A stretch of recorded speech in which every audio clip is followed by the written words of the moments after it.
இறை இயேசுவில் அருமையான இறை மக்களே,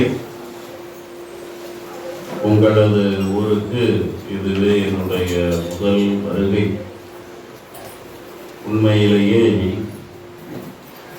உங்களது பங்கு தந்தை அழைத்ததால் மறுக்க முடியாமலும் இன்னொரு ஊரிலும் பொறுப்பை ஏற்றுக்கொண்டு மறந்து போனாலும் உங்கள் பங்கு தந்தைக்காக இந்த கொடியேற்ற நிகழ்விலே பங்கெடுக்கிறேன்.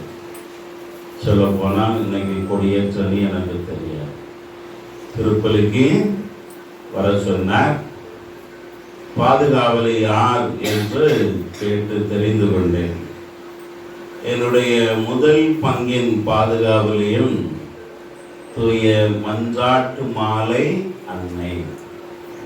நான் சரியா சொன்னேன்னா தப்பா சொன்னேனா? தூய மன்றாட்டு மாலை அன்னை அவள்தான். நம்ம புனித ஜெபமாலை அன்னை அப்படின்னு சொல்லுகிறோம். உண்மையிலேயே இங்கே வந்த உடனே நம்ம ஜவஹர் வந்தாப்புல ரொம்ப தெரிஞ்ச மாதிரி பேசினாரு. அவருக்கு என்ன நன்றாக தெரிந்திருக்கிறது, எனக்கு மறந்து போச்சு, ஐத்து போச்சு இல்லையா? அடுத்து உறவுகளை சொன்னார். அப்போதான் நினைச்சேன், இப்போ போனால் இந்த உறவுகள் இருக்கும் போல தெரியுது அப்படின்னு சொல்லி சரிதான். அவர் சொன்னதை வச்சு அந்த உறவுகளை எடுத்துக்கொண்டோம்.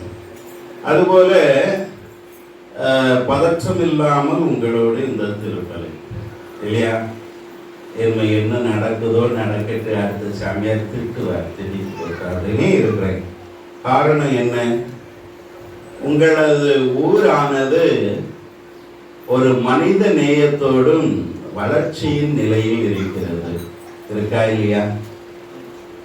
வளர்ச்சியின் நிலையில் இருக்கிறது. இது தொடர வேண்டும். எதனால? பொதுவாக இந்த கொடியேற்ற நிகழ்விலே பல ஊர்களிலே ஊர் நிர்வாக தலைவர் நிற்பார். யார் கொடியை ஏந்துவது, யார் கொடியை கட்டுவது, யார் கொடியை ஏற்றுவது அப்படின்னு ஒரு போட்டி இருக்கும். அப்படிதானே? அப்படிப்பட்ட சூழல்ல இங்க பார்த்தேன், கொடி ஏந்துறது அத்தனையே யாரு? தீண்டத்தகாதவர்கள் என்று சொல்லப்பட்ட பெண் பிள்ளைகள் இல்லையா? பெண்கள் ஒரு காலத்தில் நான் விவரம் தெரிய இந்த பலிமேட்டில் வரவே கூடாது, அப்படிதானே?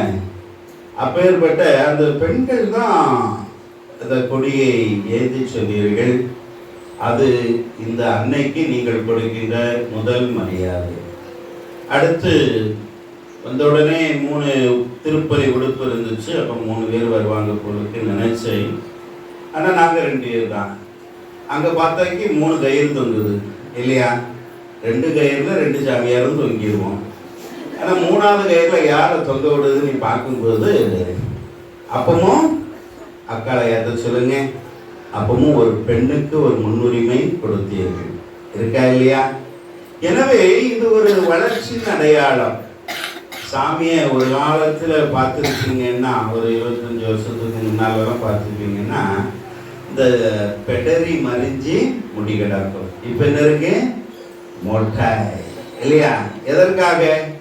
என் தாய் இறந்த பின்பு இனி ஒரு மனிதனின் அழகு முடிதான். அதனால தான் 80 வயசு கிழவனும் கிழவியும் வண்டிமையை அடிச்சிருந்தான் தலையில, கருப்பா இருக்கணும்னா. இருக்கா இல்லையா? நான் பார்த்த இந்த முடியே வேண்டாம் அப்படின்னு. எதற்காக சொல்கிறேன் என்றால், இத்தகைய ஒரு சிறப்பான ஒரு பண்பு ஆலயம் நிறைய நீங்க இருப்பதை பார்க்க முடிகிறது. இப்போ ஒரு கேள்வி, அன்னை மரியாளுக்கு பெருமை சேர்ப்பது எந்த திருமறை, எந்த சமயம், எந்த திருமறையில மரியாளுக்கு அதிகமான முன்னுரிமை? மரியாளை, அன்னை மரியாளை நம்முடைய பாதுகாவலையே மிக அழகாக பெருமையாக சொல்லக்கூடிய ஒரு திருமறை அது. கத்தோலிக்க கிறிஸ்தவமா, இல்லை தென்னிந்திய திரு அவையா, இல்லை பிஞ்சுக்கிட்டே போய்கொண்டிருக்கிற பெந்தகோஸ்தே அவையா, இல்லை நம்முடைய தமிழ் சமயமா, இல்லை நம்முடைய இஸ்லாமாம். எந்த திருமறையில் மரியாளுக்கு மிக முதன்மையான ஒரு இடத்தை கொடுக்கிறார்கள்? எதுல? கத்தோலிக்க. சரி, இதுல சாமி நான் தவறாமல் ஒவ்வொரு நாளும் ஒரு மன்றாட்டு மாலையை, ஜெப மாலையை கண்டிப்பா சொல்லி மரியாளுக்கு ஒப்பு கொடுக்கிறேன் அப்படி சொல்றவங்க எல்லாம் கை தூக்குங்க. 5ல் 1 தான் கை தூக்கி இருக்கு. உண்மை. நான் ஒரு காலத்துல 203 மணி 153 மணின்னு இருக்கும்போது 153 மணி மன்றாட்டு மாலையை சொல்லி ஒப்பு கொடுப்பேன். இப்போ அதை குறைச்சி இல்லைன்னு சொல்லுங்க. அப்ப நான் இந்த அல்லேலூயா கூட்டத்துக்கு போயிட்டு இருக்கேனா இல்ல போக போறேனா? இல்லை.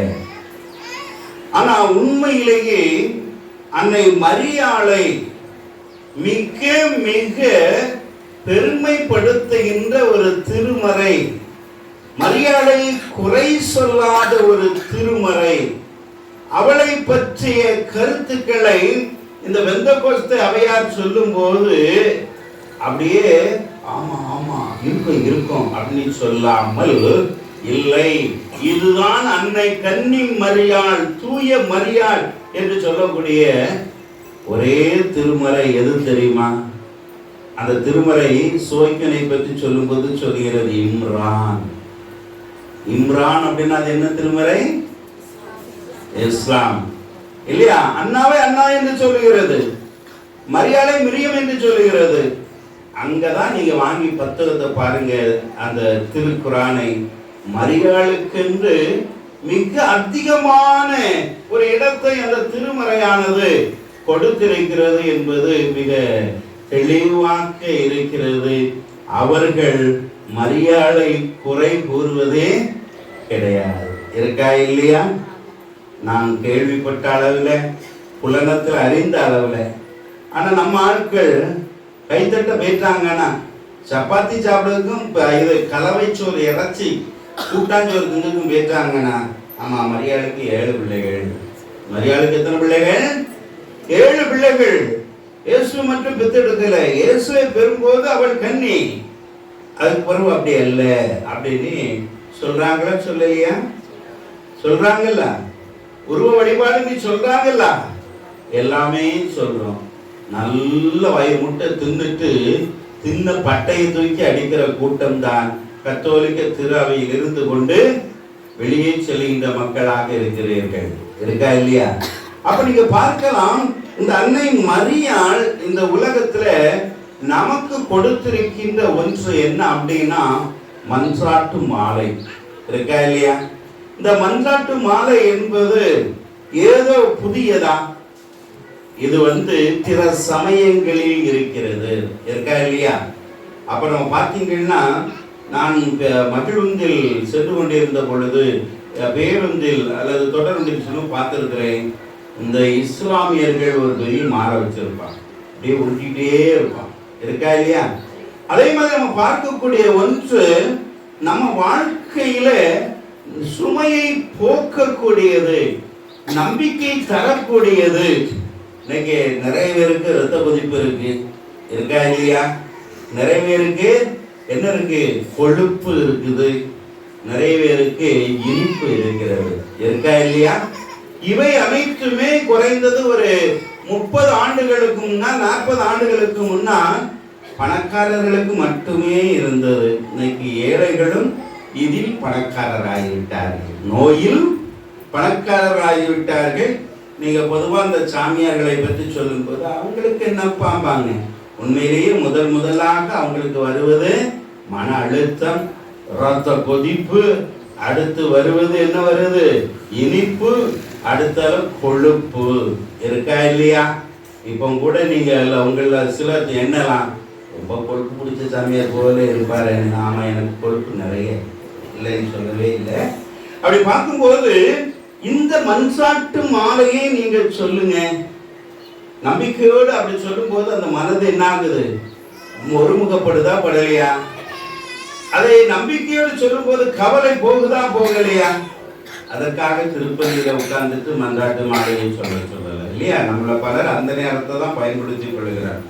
இந்த மன்றாட்டு மாலையினுடைய அருள் என்ன அப்படின்னு பார்த்தீங்கன்னா, ஒரு முறை ஒரு நபர், சாமி அந்த வானமே இடிந்து என் தலையில விழ போகுது, நான் அவமானப்பட போகிறேன், கேவலப்பட போகிறேன், எனக்காக மன்றாடுங்கள் அப்படின்னு சொன்னாங்க.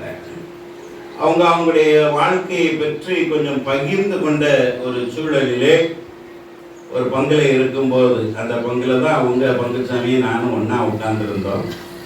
அப்படியே இரவு நேரத்தில் கதவெல்லாம் கோயிலில் பூட்டிட்டு உள்ள உட்கார்ந்து ஒரு 153 மணி மன்றாட்டு மாலையை சொல்லி என்னிடம் இறை வேண்டுதல் உதவி கேட்ட அந்த நபருக்காக ஒப்பு கொடுக்கிறேன்னு சொன்னார்.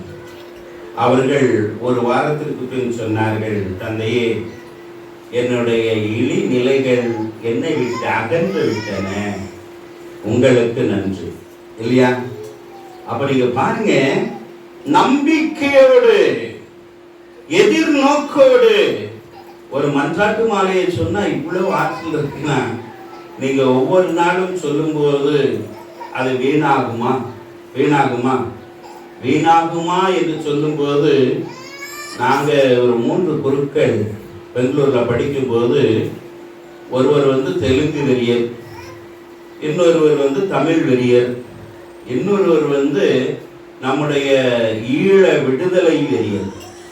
3 பேரும் அங்கே மல்லேஸ்வரம் 18 கிராஸ் தெருவில் இருந்து, குறுக்கு தெருவில் இருந்து, குறுமடத்தில் இருந்து நடந்தே செல்வோம் மன்றாட்டு மாலையை சொல்லி. நான் ஒரு நோக்கத்திற்காக சென்றேன்.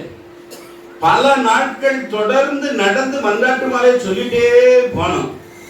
அவங்க 2 பேருக்கும் நடந்தோ நடக்கலையோ, நான் வேண்டிய வேண்டுதல் எனக்கு நடக்கவே இல்லை, எனக்கு நடக்கவே இல்லை. அதனால நான் வருத்தப்பட்டேனா? வருத்தப்படல. ஏன் தெரியுமா?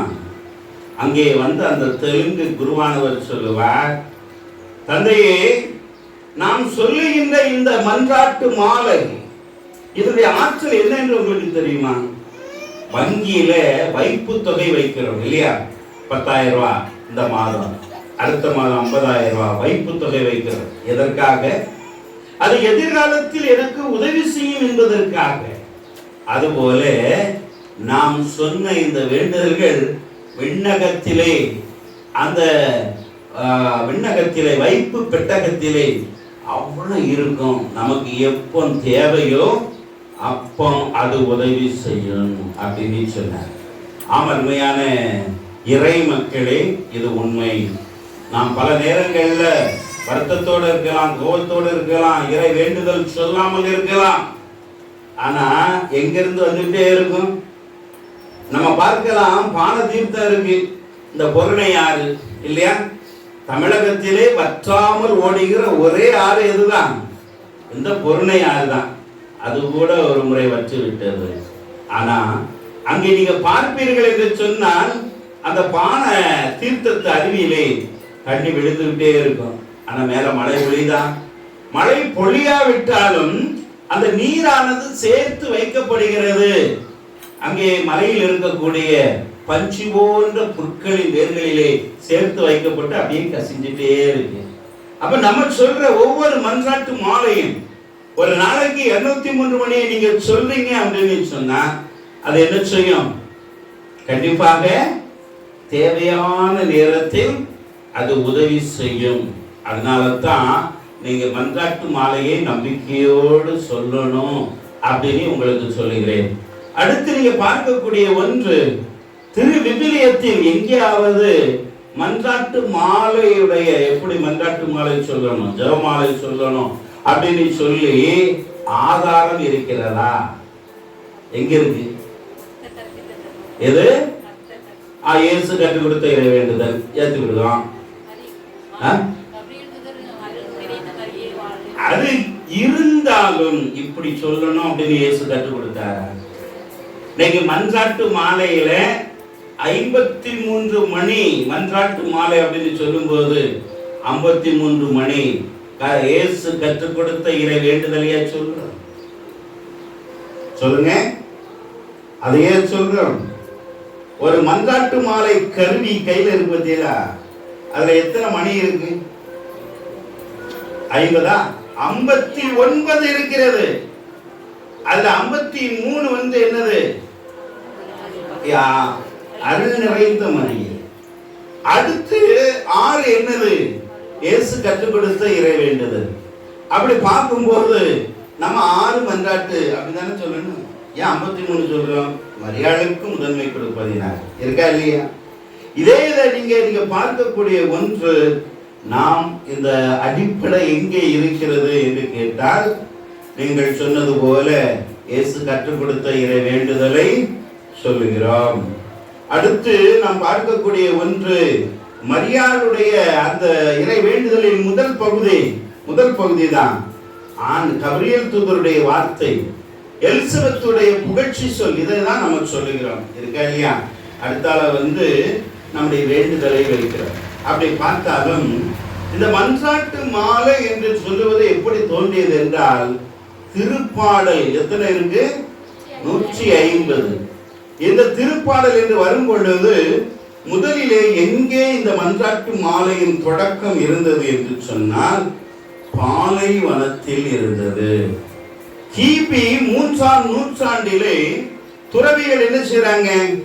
அவங்களுக்கு நேரம் போகல. எவ்வளவு நேரம் விர வெட்டிட்டு இருப்பான், எவ்வளவு நேரம் கல் உடைப்பான், எவ்வளவு நேரம் அப்படியே ஒத்த கால நிற்பான் இல்லையா? அப்பொழுது நாம் பார்க்கிறோம், அவர்கள் கற்றவர்கள், வாசிக்க தெரிந்தவர்கள் அந்த திருப்பாடல் 150ஐயும் ஒரு நாளைக்கே வாழ்த்து முடிச்சிருவாங்க. அப்ப உங்களுக்கு நேரம் போதா போலையா? அப்ப அடுத்து கேட்கிறார்கள், என்ன செய்வது, நாங்க படிக்கலையே அப்படின்னு சொல்லும் போதுதான் இந்த வடிவத்திற்கு வருகிறது ஒரு வளர்ச்சி. நீங்கள் இவ்வாறு மரியாதை புகழுங்கள், நீங்கள் அன்னை மரியாளுக்கு சிறப்பு செய்யுங்கள் அப்படின்னு சொல்லி அந்த மன்றாட்டு மாலை பாலைவனத்தில் தோன்றியது. அடுத்து நீங்க பார்க்கக்கூடிய ஒன்று, இந்த மன்றாட்டு மாலையானது ஒரு முழு வடிவம் எப்பொழுது பெற்றுச்சு? தூய சாமிநாதர் என்ற துறவி, அவர் ஒரு துறவர் அவையையும் தொடங்கி இருக்கிறார் இல்லையா? அவரது துறவி தான் 153 மணி மன்றாட்டு மாலை என்பதை இந்த திரு அவைக்கு கொடுத்ததை பார்க்க முடிகிறது. நாம் பார்க்க வேண்டிய ஒன்று, அதான் சொன்னேன் இல்லையா? ஆண்டவரே, கடவுளே அப்படின்னு சொன்னா ஏதாவது தோற்று போமா? அதாவது எனக்கு எல்லாம் கடவுள் பார்த்துக்கிடுவார் அப்படின்னு சொல்லிட்டு நான் இருந்த ஊர்ல நல்லா தூங்கிட்டா சரிபடுமா? சாமி காலையில் 5:15 எழுப்பி விட்டுருவோம், நான் எந்திரிச்சது 4:45. அப்போ அவர்கிட்ட சொல்றேன், சரி அங்கேருந்து புறப்பட்டுங்க வேகமாக நம்ம திருப்பதியை முடிச்சுட்டு வேகமாக இன்னொரு ஊருக்கு போகணும் அப்படின்னு வரும்போது, வழக்கமாக சிறுதொண்டநல்லூர் எனக்கு தெரிஞ்ச ஊர் தான். அதையும் தாண்டி எங்கே போயிட்டேன், அந்த பண்ணைப்புறமா பண்ணை தாண்டியாச்சு. அதுக்கப்புறம் கேட்குறேன், கேட்டோடனே அங்கே சொன்னோன்னே ஒரு மரியாதையாக தான் சிறுதொண்டநல்லூர், இப்படி போங்க மணலூருக்கு.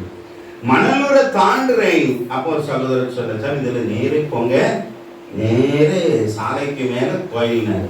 அப்ப நம்ம முயற்சியும் தேவைப்படுகிறது இல்லையா? அப்ப நீங்க பார்க்கக்கூடிய ஒன்று, இந்த கொடியேற்ற திருவிழாவின் போது அன்னை மரியாள் என்ன எதிர்பார்க்கிறாங்க? இல்ல நீங்க என்ன எதிர்பார்ப்பீங்க? என்ன எதிர்பார்க்கிறீங்க?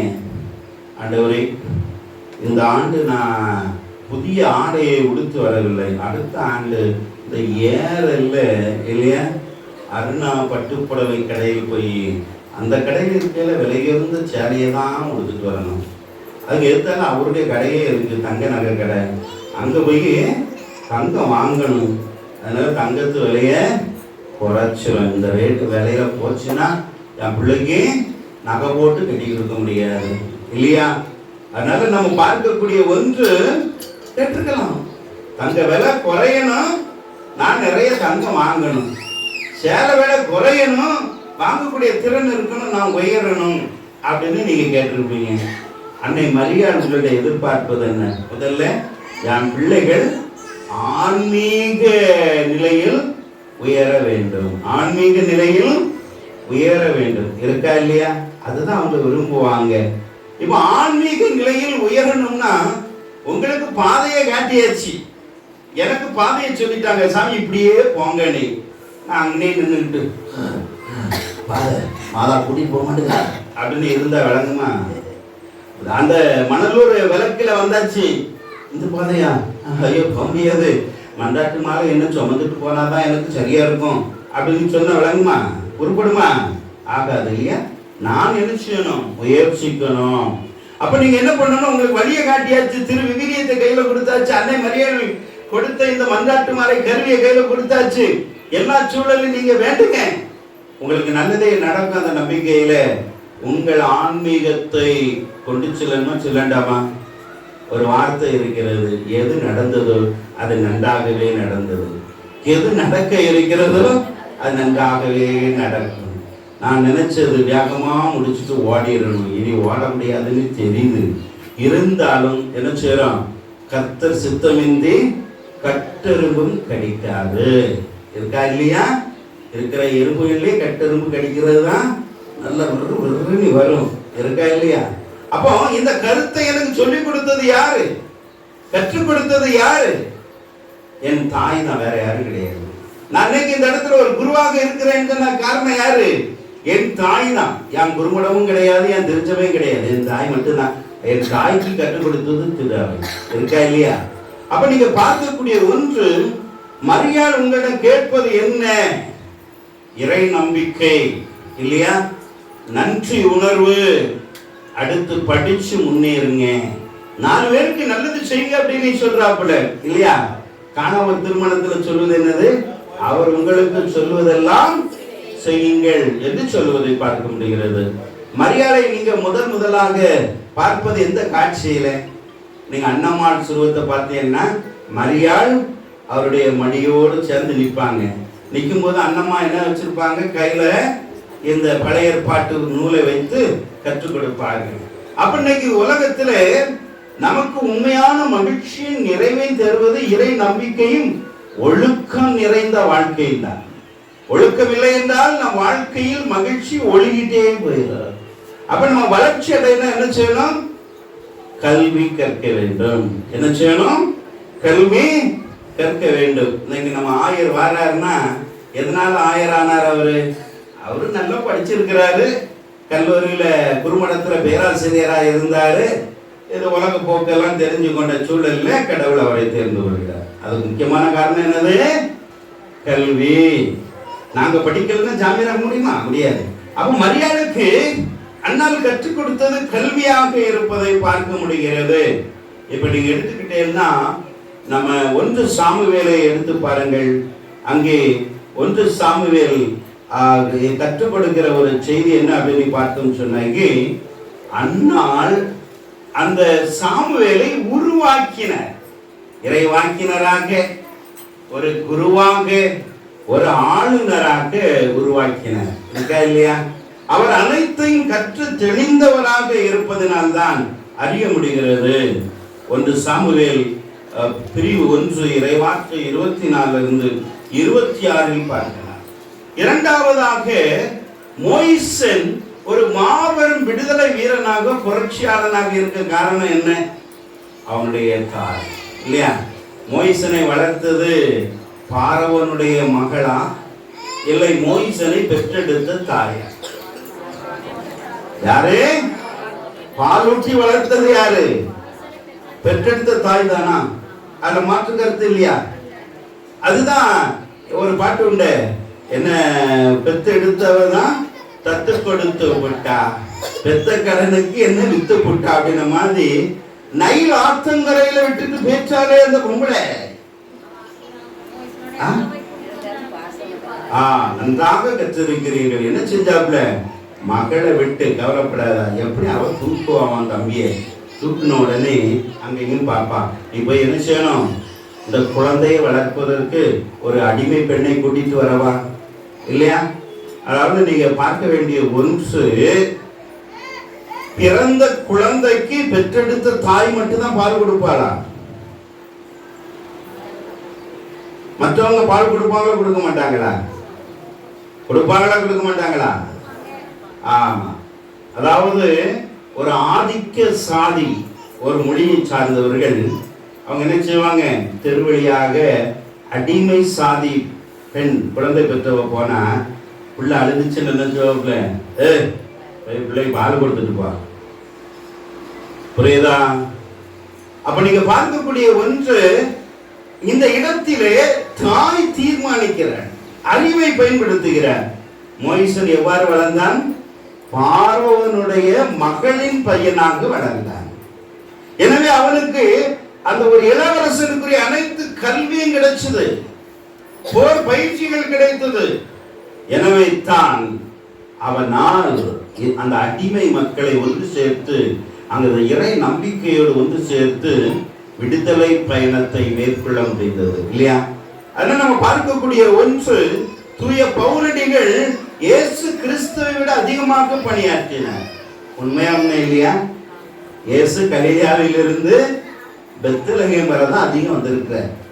அதுக்கு கீழே போனதே கிடையாது அதிக நேரம். அப்படி பார்த்தீங்கன்னா கிறிஸ்தவம் எங்கே போயிருந்தது? உலகின் எல்லா மூலை முடுக்குக்கும் சென்றது என்றால் அதனை எடுத்து சென்றவர் யாரு? அது பவுலடிகளார். அவர் சொல்லுகிறார், நான் எருசலேமிலே கமாலியலுக்கு கீழே கல்வி கற்றவன் என்று சொல்வதை பார்க்க முடிகிறது. அப்ப இன்னைக்கு எங்க அம்மாலாம் சொல்லுவாங்க, நமக்கு கையும் காலும் சொத்து, கல்விதான் உன்னுடைய நிலையான சொத்து அப்படின்னு சொல்லிதான் என்ன செஞ்சாங்க? படிக்க வைத்தார்கள். இல்லைன்னு சொல்லல, கல்வியை கொடுத்தார்கள். அப்ப இன்னைக்கு நம்ம பார்க்கக்கூடிய ஒன்று, சின்னஞ்சிறு பிள்ளைகளை, வேடிக்கை பார்த்து கொண்டிருக்கின்ற வாடிக்கையான மாணவ செல்வங்களே, உங்களுக்கு அழியாத சொத்து என்னது? பெண் பிள்ளைகளுக்கு அழியாத சொத்து ஏறல் தங்கமா? நீங்க படித்த கல்வி. அந்த கல்வி உங்களை ஒரு நல்ல வேலை வாய்ப்பை நோக்கி நம்பிக்கையோடு முயற்சிக்கணும். இதுதான் அங்கே இருக்கின்ற ஒரு சிறப்பு. அப்ப நம்ம பார்க்கக்கூடிய ஒன்று, கல்வியை பற்றி, கல்வியின் சிறப்பை பற்றி நாம் உணர வேண்டும். மரியாள் இயேசுவுக்கு கற்றுக் கொடுத்த, இயேசுவிட இருக்கிற பாதி போதனை மரியாள் கற்றுக் கொடுத்தது. சொல்ல போனா இயேசுடைய உடல் மரியாளின் உடல் தான். நிறை நன்மையில் இருப்பது யாரு? மரியாளுடைய உடல். இயேசு இருக்கிறார், மரியாளுடைய உடல் சதையும் ரத்தமும் இருக்கா இல்லையா? அப்ப நீங்க பார்க்கக்கூடியது நல்ல ஒரு கல்வியை கற்றதுனால்தான். கற்றவர்களுக்கு சென்ற இடமெல்லாம் சிறப்பு, கல்லாதவர்களுக்கு சென்ற இடமெல்லாம் இதுதான் இல்லையா? அப்ப நீங்க பார்த்தீங்கன்னு சொன்னாக்கி இன்னைக்கு நம்ம பிள்ளைகள் என்ன செய்யணும்? எல்லோருமே உயர்வாக எண்ணணும், உயரணும். கொடி மேலே ஏறுவது போல நம்முடைய எண்ணங்கள் உயரணும். இங்க இருக்கிற அத்தனை பேருமே இந்திய ஆட்சிப்படியில் 12 படிப்பு இருக்கு. முதல் படிப்பு IAS இந்திய ஆட்சிப்பணி, அடுத்து IPS, IFS இந்த இந்தியன் ஃபாரஸ்ட் சர்வீஸ், அடுத்த IPS இந்தியன் போஸ்டல் சர்வீஸ் அப்படின்னு 12 பிரிவு இருக்கு.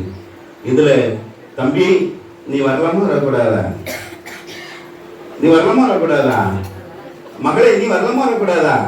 எப்பா நெஞ்சில் உறுதியும் இறை நம்பிக்கையும் மன்றாட்டு மாலையை தொடர்ந்து சொல்லக்கூடிய அந்த தொடர் போராட்டமும் அங்கே இருக்கின்ற பொழுதுதான் வர முடியும் இல்லையா? அப்ப நீங்க பார்க்கக்கூடிய ஒன்று, உங்களுடைய உயர்வை தான் அன்னை மரியாள் விரும்புகிறார்.